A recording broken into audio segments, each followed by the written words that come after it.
para pemirsa di seluruh tanah air maupun yang berada di luar negeri. Kali ini kita bertemu kembali dalam acara Presiden Prabowo Menjawab. Terima kasih Pak Presiden sudah menerima kami di sini. Dan saya bertanya tentang geopolitik, di mana kapasitas saya lagi minatnya di sana. Bapak melaksanakan mukadimah itu melakukan perdamaian dunia, karena salah satu di undang-undang kita di mukadimah adalah menjalankan perdamaian dunia, dan Bapak sering mengajukan menjadi juru damai. Tapi kita tahu Pak, juru damai itu kita harus punya alat tekan Pak. Mau Bapak punya alat tawar, kita bisa menjadikan tools itu sebagai penekan untuk perdamaian. Tapi kalau tidak ada Pak, apakah Bapak masih akan terus bertahan di BOP karena udah jadi Board of War, atau bagaimana Pak? Baik, terima kasih. Jadi saya jelaskan ya.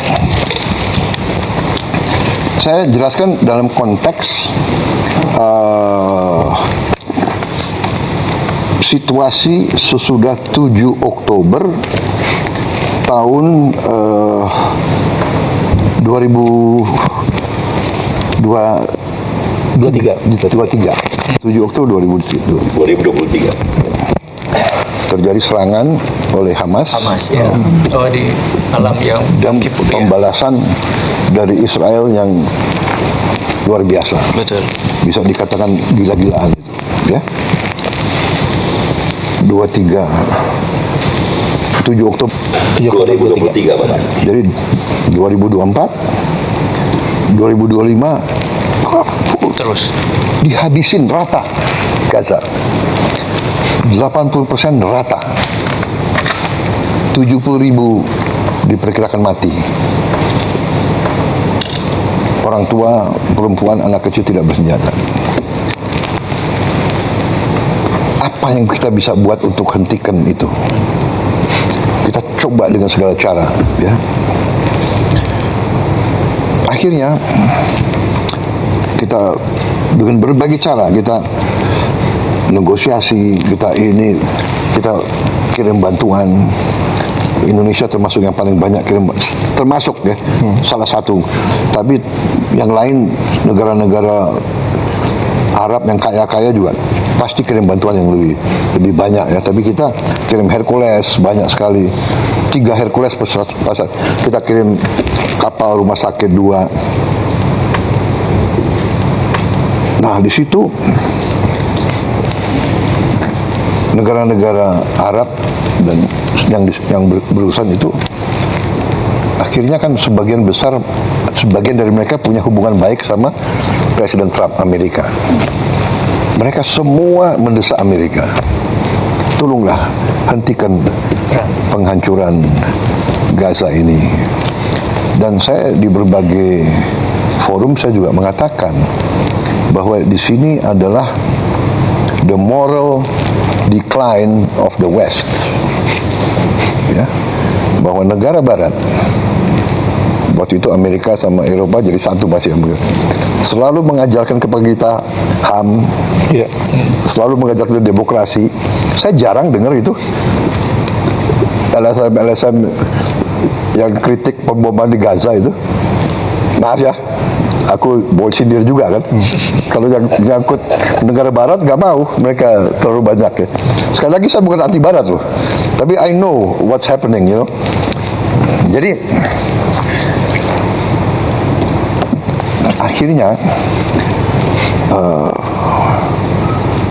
Presiden Trump itu tadinya dia punya cita-cita ingin menjadi presiden yang bawa perdamaian. betul. Ada Abraham Accords. Iya. Dia sangat mengharapkan dia bisa menyelesaikan masalah-masalah dan dia bisa dapat Nobel Peace Prize. Nah ini oleh rekan-rekan kita negara-negara Arab waktu itu dan Muslim, bahwa kita ingin mendorong Presiden Trump untuk bisa neken Israel untuk hentikan. Karena kalau kita buka terbuka, kalau kita bisa terbuka, hanya Amerika yang bisa nahan Israel. Kemudian waktu di sidang umum PBB di bulan September tahun 2025 kalau tidak salah ya. Saya muncul karena UNGA. saya pembicara ketiga habis Lula, Brazil, Trump, saya. Di situ saya sangat tegas, dan juga hari sebelumnya saya juga bicara di forum yang dipimpin oleh Prancis, Emmanuel Macron. Dan di situ negara-negara Barat banyak yang umumkan mengakui Palestina. Ini terobosan besar. Ya. Kalau tidak salah Prancis umumkan, ya kan? Inggris umumkan, banyak negara. Ini luar terobosan ini. Terobosan luar biasa. Karena semua mau neken supaya Israel hentikan itu. Nah, di situ juga saya tegaskan lagi bahwa the only solution is two-state solution. Sesudah pidato saya, berapa jam kemudian, 8 negara Muslim diundang oleh Donald Trump. Arab Saudi, Uni Arab Emirates, Yordan, Turki, Pakistan, Qatar. Ini fotonya ini. Ya. Sama Jordan, Pak. Iya, sama Jordan. Jadi yang mimpin waktu itu Donald Trump dan Erdogan. Dua. Di situ dia minta Witkoff nggak salah duduk di belakang itu.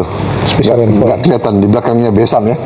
Dia bacakan 21 point plan of Trump. Tak. Kita pelajari, kalau nggak salah ada paragraf ke-19 kalau tidak salah ya. 19 ya.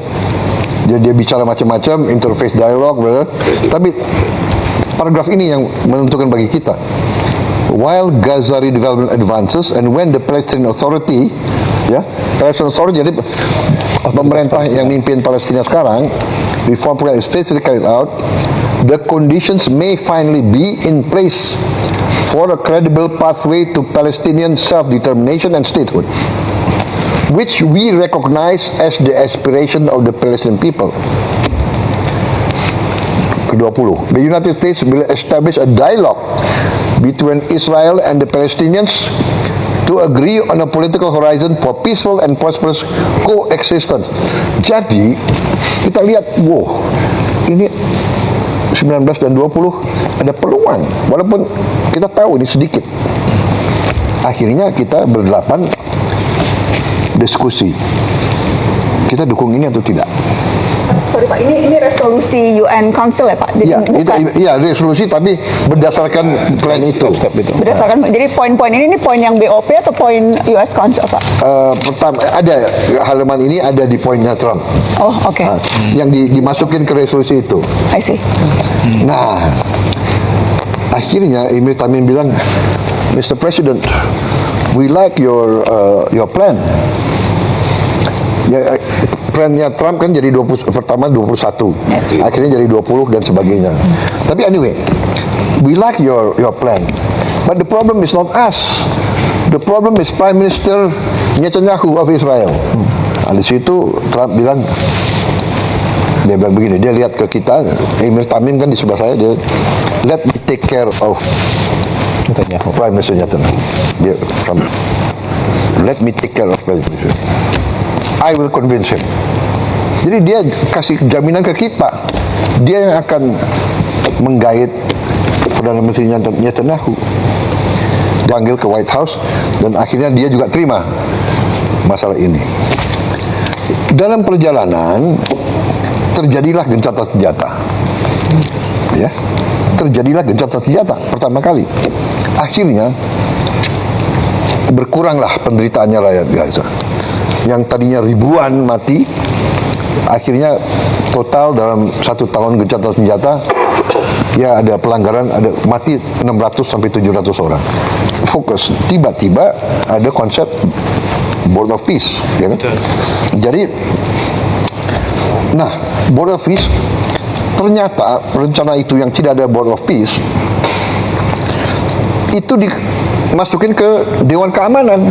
Resolusi 2803 yang tidak diveto oleh siapapun.